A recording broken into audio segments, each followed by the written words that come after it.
तो बच्चों देखते हैं सीबीएसई 2025 का सेक्शन सी का 23rd क्वेश्चन बच्चों से क्या कहा जा रहा है।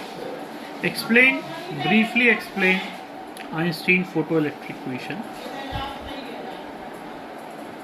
तो हमें आइंस्टीन की फोटो इलेक्ट्रिक इक्वेशन क्या होती है ब्रीफली एक्सप्लेन करना है। 3 नंबर का क्वेश्चन है।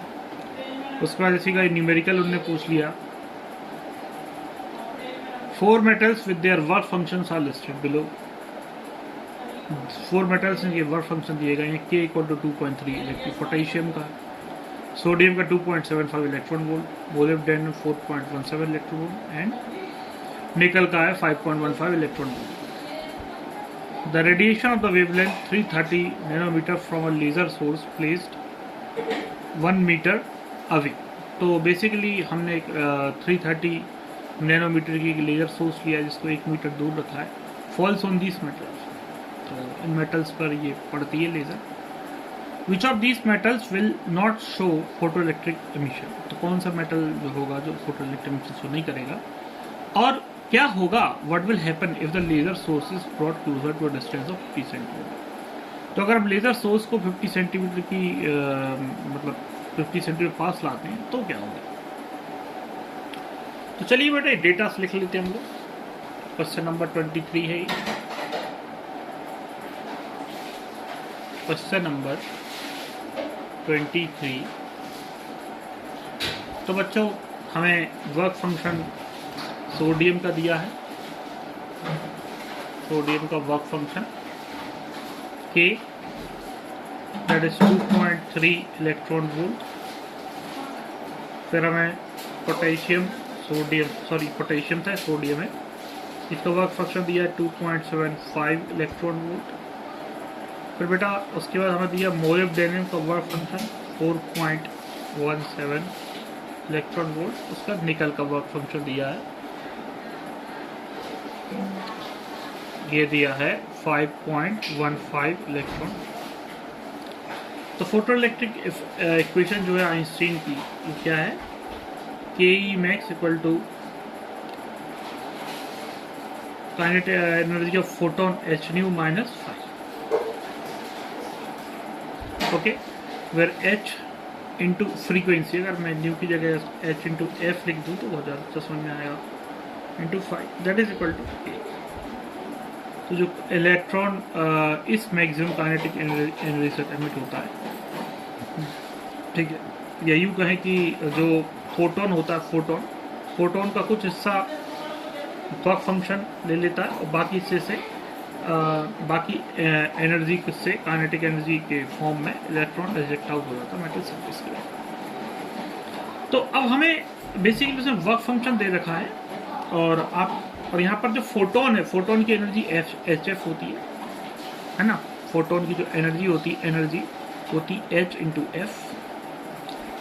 तो हमें इस क्वेश्चन में कह रहा है कि जो लेजर सोर्स है, लेजर सोर्स की जो वेवलेंथ है, मतलब सोर्स है उसकी जो वेवलेंथ है वो 330 नैनोमीटर है। ओके, नैनोमीटर, और वो 1 मीटर की दूरी पे रखा है, ठीक है। तो यहाँ से अगर इसी लेजर सोर्स के फोटोन्स आ रहे हों, इसकी जो एनर्जी कितनी हो जाएगी, तो यहाँ से हम कैलकुलेशन कर सकते हैं बच्चों। E = H प्लैंक्स कांस्टेंट है, जिसकी वैल्यू हमें क्वेश्चन पेपर में भी दी रहती है। अगर भूल गए तो कोई बात नहीं बेटा, प्लैंक्स कांस्टेंट स्टैंडर्ड वैल्यूज हमें दे देती है, ठीक है। तो और 6.63 इंटू 10⁻⁻34। और बेटा ये देखिए फ्रीक्वेंसी, तो आप सभी जानते हैं कि वेलोसिटी बराबर होता है फ्रीक्वेंसी इंटू वेवलेंथ। तो फ्रीक्वेंसी बराबर वेलोसिटी अपन वेवलेंथ हो जाएगी। ओके, तो यहाँ पर velocity of photon equal to frequency into wavelength, और ये लाइट की वेलोसिटी है, ठीक है। तो यहाँ पर जो फ्रीक्वेंसी को f को हम रिप्लेस कर सकते हैं, लिख सकते हैं v/λ, और v यहाँ पर वेलोसिटी ऑफ लाइट है। तो ये सारा डेटा फिर से लिख लेते हैं। 6.63 into 10⁻⁻34 into velocity of light 3 into 10⁸ upon 630 nanometre. Nano मतलब 10⁻⁻10।